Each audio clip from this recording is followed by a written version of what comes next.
നമസ്കാരം. സ്കൂൾ കലോത്സവം എന്ന് കേൾക്കുമ്പോൾ നമുക്ക് ഭയങ്കര ആവേശമാണ്.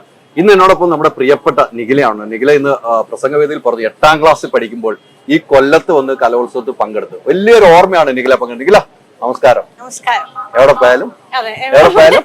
എവിടെ പോയാലും നിങ്ങളുണ്ടല്ലോ. അല്ല, വളരെ സന്തോഷം കേട്ടോ നിഖില. വലിയൊരു വേദി അല്ലെ. 8ാം ക്ലാസ്സിൽ പഠിക്കുമ്പോൾ ഈ കൊല്ലത്ത് ഇതേ മൈതാനത്ത് വന്ന് കലോത്സവത്തിൽ പങ്കെടുത്തു.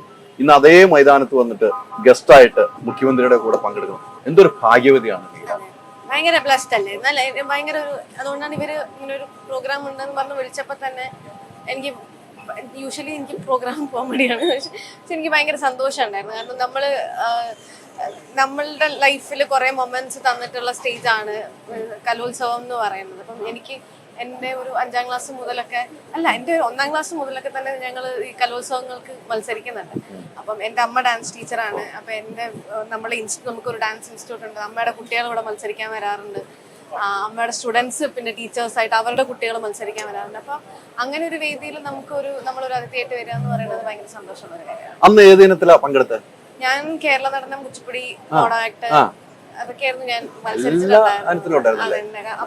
ഞാൻ സ്റ്റേറ്റിൽ പങ്കെടുത്തത് ഇതിനൊക്കെയാണ്.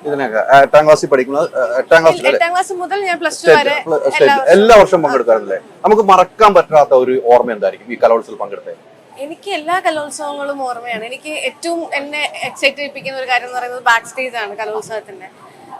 ഓരോ ആൾക്കാർ ഡാൻസ് കളിച്ച് വരുന്നതിന് മുന്നേ ഉള്ള പരിപാടികളും ഡാൻസ് കളിച്ച ശേഷമുള്ള കാര്യങ്ങളും ഒക്കെ ആകുമ്പോൾ അവരുടെ ഒരു ടെൻഷൻസും പുറകിലുണ്ടാവുന്ന കുറെ ഫ്രണ്ട്ഷിപ്പ് ഉണ്ട്. നമ്മൾ ആ സ്റ്റേജിൽ ഇങ്ങനെ ഓരോ അവസരത്തിന് വേണ്ടി കാത്തുക്കുമ്പോൾ എല്ലാ കുട്ടികളും കൂടെ ഒരുമിച്ചിരിക്കുമ്പോൾ ഓരോ ജില്ലയിൽ നിന്നും നമ്മൾ ഒരിക്കലും മീറ്റ് ചെയ്യാൻ സാധ്യതയില്ലാത്ത ആൾക്കാരെ നമുക്ക് കാണാൻ പറ്റും. അവരുടെ കൂടെ ഒരു ഫ്രണ്ട്ഷിപ്പ് ഷെയർ ചെയ്യാൻ പറ്റും. കുറെ ഇവിടെ നമുക്ക് എപ്പോഴും കലോത്സവം നമ്മൾ എപ്പോഴും യൂഷ്വലി കാണുന്നത് വാശിയുടെ ഒക്കെ ഒരു വേദിയായിട്ടാണ്. പക്ഷെ കുറേയും കൂടെ അത് സൗഹൃദത്തിന്റെയും കൂടെ ഒരു സ്പേസ് ആണ്. കാരണം നമ്മൾ ഒരുപാട് പുതിയ ആൾക്കാരെ കാണുകയും അവരെ പരിചയപ്പെടുകയും ഇപ്പൊ എന്നെ സംബന്ധിച്ച് നോക്കുകയാണെങ്കിൽ അമ്മയുടെ കുറെ കൊളീഗ്സിനെ കാണാൻ പറ്റും. അമ്മയുടെ ടീച്ചേഴ്സ് അങ്ങനെ എല്ലാരും ഞാൻ പരിചയപ്പെട്ടിട്ടുള്ളത് ഇങ്ങനെ കലോത്സവ വേദികളിൽ വെച്ചിട്ടാണ്. അപ്പൊ അത് നിഖിലേനെ അമ്മയാണോ ഡാൻസ് പഠിപ്പിച്ചിരുന്നത്? എന്നെ അമ്മ ഡാൻസ് പഠിപ്പിച്ചിട്ടുണ്ട്. RLV പ്രദീപ്. അല്ല, അമ്മ ഡാൻസ് പഠിപ്പിച്ച് കഴിയുമ്പോൾ അമ്മയുടെ മറ്റു കുട്ടികളും ഉണ്ടാവുമല്ലോ? ഇല്ല, ഞാൻ പണ്ട് മുതലേ അമ്മ എന്നെ മത്സരങ്ങൾക്ക് വേണ്ടി പഠിപ്പിക്കാറില്ല. കാരണം അമ്മ പഠിപ്പിച്ച ഞാൻ പഠിക്കില്ല. അമ്മ പഠിപ്പിച്ച എന്റെ ഡാൻസ് ഞാൻ ശരിക്കും ഡാൻസ് കളിക്കുന്ന മര്യാദയ്ക്ക് കണ്ടിട്ടില്ല. ഗ്രൂപ്പിലൊക്കെ ഒന്നേ കണ്ടിട്ടുണ്ടാവും. അപ്പൊ അമ്മ ഭയങ്കരമായിട്ട് ക്രിട്ടിസൈസ് ചെയ്യും. അപ്പൊ ഞാനും അമ്മയും വഴക്കുണ്ടാവും. അതുകൊണ്ട് ഞാൻ എപ്പോഴും അമ്മയുടെ സ്റ്റുഡൻസോ അങ്ങനെ ആരെങ്കിലും ഒക്കെയാണ് എന്നെ എപ്പോഴും ഡാൻസ് പഠിപ്പിച്ചിരിക്കുന്നത്. അപ്പൊ അവര് വഴിയാണ് എനിക്ക് ഈ പറഞ്ഞ ഫസ്റ്റ് പ്രൈസ് എന്റെ ഒരു വിഷയമേ ആയിരുന്നു. മത്സരത്തിൽ പങ്കെടുക്കുക. എനിക്ക് അമ്മ എപ്പോഴും പറയും എന്റെ മോക്ക് സെക്കൻഡ് കിട്ടിയാലാണ് ഏറ്റവും സന്തോഷം. എനിക്ക് സെക്കൻഡാണ് എന്നെ ഏറ്റവും സന്തോഷിപ്പിക്കുന്ന കാര്യം. എനിക്ക് സെക്കൻഡ് കിട്ടണം എന്നുള്ളത് മാത്രമാണ് എന്റെ ഒരു ഫസ്റ്റ്. ആരും ഉണ്ടായാലും എനിക്ക് പ്രശ്നമില്ല എന്നുള്ളത്. ഗ്രേസ് മാർക്ക് ഒക്കെ ഉണ്ടായിരുന്നു. ഗ്രേസ് മാർക്ക് അന്ന് ഗംഭീരമായിരുന്നു അവരാണ് നമ്മൾ പങ്കെടുത്താൽ അല്ലെ ഗ്രേസ് മാർക്ക്. പിന്നെ അതോടൊപ്പം മോണാക്ട് അല്ലെ. മോണാക്ട് വലിയൊരു അഭിനയത്തിന്റെ വലിയ മികവ് ചെയ്യണ്ട. ആ മോണാക്ട് ഒക്കെ നമ്മൾ സ്റ്റേജിൽ ചെയ്യുമ്പോൾ ഉണ്ടാവുന്ന ഒരു അധ്യാപനം പഠിപ്പിച്ചൊക്കെ ഓർത്തെടുത്ത് തന്നെ ചെയ്യണം. ഒരു സബ്ജക്റ്റ് ആണല്ലോ 10 മിനിറ്റ് അല്ലെ. നമ്മള് ചെയ്യുന്ന സമയത്തൊക്കെ നമുക്ക് സ്റ്റേജ് കേറുന്ന ഒരു മൊമെന്റ് വരെ ഭയങ്കര ടെൻഷൻ ആയിരിക്കും. കയറി കഴിഞ്ഞാൽ ഇപ്പോഴും നമ്മൾ സിനിമയിൽ അഭിനയിക്കുമ്പോഴും അതേ സാധനമുണ്ട്. നമ്മൾ അഭിനയിച്ച് തുടങ്ങുന്നത് വരെ നമുക്കൊരു ടെൻഷൻ ഉണ്ടാവും. അപ്പം സിനിമ എന്ന് പറയുമ്പോൾ കുറച്ചും കൂടെ പരിചയമുള്ള ക്രൗഡിന്റെ കൂടെയാണ് നമ്മൾ ഷൂട്ട് ചെയ്ത്. ഒരുപാട് ആൾക്കാരുടെ മുന്നിൽ നമ്മൾ ഇങ്ങനെ ഒരു പെർഫോമൻസ് ചെയ്യുമ്പോൾ അതിനുള്ളൊരു അപ്രിസിയേഷൻ കിട്ടാന്നൊക്കെ പറയുന്നത് സന്തോഷമായ. 5 വർഷം കലോത്സവത്തിൽ പങ്കെടുത്തു. അതാണ് പറഞ്ഞത്. 5 വർഷം സംസ്ഥാന കലോത്സവത്തിൽ പങ്കെടുത്തു. അതിപ്പോ പറഞ്ഞു വെച്ചാൽ 15 വർഷത്തിന് ശേഷമാണ് കൊല്ലത്ത് വീണ്ടും ഈ കലോത്സവം. അന്ന് കലോത്സവത്തിന് വേണ്ടി ഞാൻ ഈ കൊല്ലം വേദിയിൽ വന്നിട്ട് അന്ന് ഞാൻ ഇന്ത്യ വിഷനിലായിരുന്നു. അങ്ങനെ ഒരു ഓർമ്മ എനിക്ക് ഈ കൊല്ലത്ത് വരുമ്പോൾ ഉണ്ട്. അന്ന് ഞാൻ ഇന്ത്യ വിഷനുള്ളപ്പോഴാണ് അന്ന് ഇവിടെ കലോത്സവം. അന്ന് നിഖില ഫേമസ് ഒന്നും നമ്മൾ കാണുന്നില്ല. പക്ഷെ നമ്മൾ കണ്ടുപോയിട്ടുണ്ടാവുന്ന മാത്രം ആ മുഖങ്ങൾ ഓർക്കുന്നില്ല. അതേ വേദിയിൽ വന്ന് ഇന്ന് ഞാൻ നേരത്തെ ചോദിച്ചല്ല, മുഖ്യമന്ത്രി, വിദ്യാഭ്യാസ വകുപ്പ് മന്ത്രി, എല്ലാ മന്ത്രിമാരും എല്ലാവരും നിൽക്കുന്ന ആ നിഖിലയുടെ ഒരു മൂവ്മെന്റ് ഉണ്ടല്ലോ, പ്രേക്ഷകരുടെ മനസ്സിന് ആഴത്തിൽ ഇഷ്ടപ്പെട്ടു എന്നാണ് എനിക്ക് തോന്നുന്നത്. കാരണം നിഖിലയുടെ പ്രസംഗ വാക്കുകൾ ഒരു മിതമായ രീതിക്ക് എല്ലാ കാര്യങ്ങളും പറഞ്ഞു പോയി എന്നുള്ളതാണ് എനിക്ക് തോന്നുന്നത്. ഈ സമയത്ത് പ്രേക്ഷകരോട് എന്താ പറയുന്നത്? ഈ പ്രേക്ഷകരോടൊപ്പം തന്നെ കലോത്സവത്തിൽ പങ്കെടുക്കുന്ന വിദ്യാർത്ഥികളോട് എന്താ പറയാനുള്ളത്? നമ്മൾ എപ്പോഴും ഞാൻ എൻ്റെ ഒരു എക്സ്പീരിയൻസ് എന്ന് പറയാനുണ്ട്. കാരണം ഞാൻ ഇത്രയും വർഷം കലോത്സവത്തിൽ പങ്കെടുത്തെന്നുള്ള ഒരു എക്സ്പീരിയൻസ് ഒന്ന് നമ്മൾ എപ്പോഴും കാണുമ്പോൾ ഈ പറയുന്ന പോലെ ഭയങ്കരമായിട്ട് വാശി, ഭയങ്കരമായ മത്സരങ്ങൾ, ഭയങ്കരമായ എന്താ പറയുക ഇതിൻ്റെ ഇടയിലുണ്ടാവുന്ന വിദ്വേഷങ്ങൾ, അടിപിടി, വഴക്ക്, ഇങ്ങനെ ഒരുപാട് കാര്യങ്ങൾ നമ്മൾ കലോത്സവത്തിൻ്റെ ഭാഗമായിട്ട് കാണാറുണ്ട്.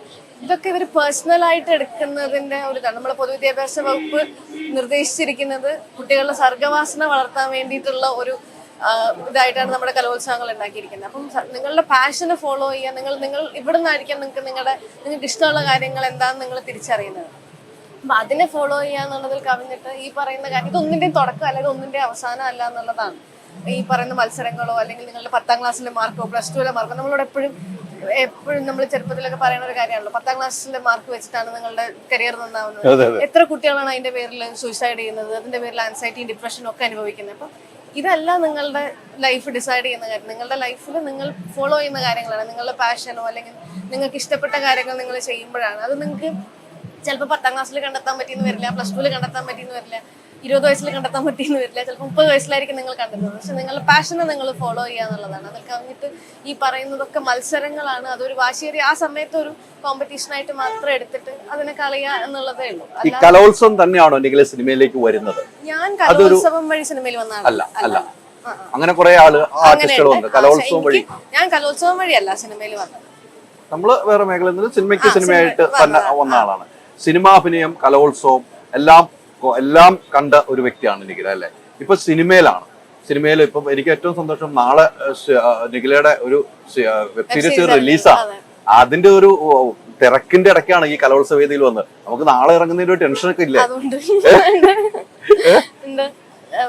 പേരല്ലൂർ പ്രീമിയർ ലീഗ് എന്ന് പറഞ്ഞിട്ട് ഡിസ്നി പ്ലസ് ഹോട്ട്സ്റ്റാറിൽ വരുന്നുണ്ട് സീരീസ്. അപ്പൊ അത് നാളെ അതും കൂടെ പ്രേക്ഷകർ അറിയണമല്ലോ. സ്ട്രീം ആവുകയാണ്. ഒരു ചെറിക്ക് ഒരു വടിക്ക് 2 പക്ഷി എന്ന് പറഞ്ഞാലേ കിടക്കട്ടെ അല്ലേ,